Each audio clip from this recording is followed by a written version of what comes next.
අයිබෝවන් විදිනත YouTube channel එකට ඔබව සාදරයෙන් පිළිගන්නවා. බත් කාපු ගමන් කූල් වතුර වීදුරුවක් බිව්වොත් ඔයාලගේ ඇඟ ඇතුලේ වෙන දේ ඔයාලා දන්නවද? සීතල වතුර බීපු සැනින් එය ක්‍රියාකාරීව පවතින උණුසුම් ආමාශයට කෙලින්ම යනවා. ආමාශය ඇතුලේ උණුසුම් ජීරණ දියරය එක්ක සීතල වතුර හැපිලා ආමාශයේ උෂ්ණත්වය ක්ෂණිකව පහළ හෙළනවා.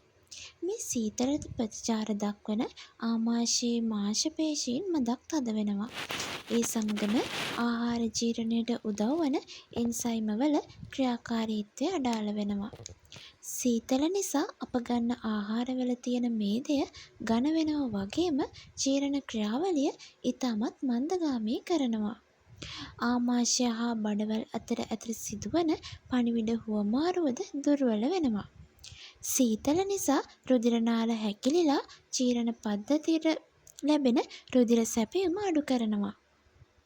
කෑමට පස්සේ ජීරණය තවත් ප්‍රමාද කරනවා වගේම මේ නිසා කෑමට පස්සේ සීතල වතුර බිව්වාම අපේ බඩට බරගතියක් සහ කම්මැලිකමක් දැනෙන්න පුළුවන්. ඉතින් ඊළඟ පාර කෑවට පස්සේ ශරීරය මද වේලාවක් තබා දීලා සීතල වතුර පානය කරන්න ඔයාලත් පුරුදු වෙන්න. සියලු දෙනාටම ස්තුතියි.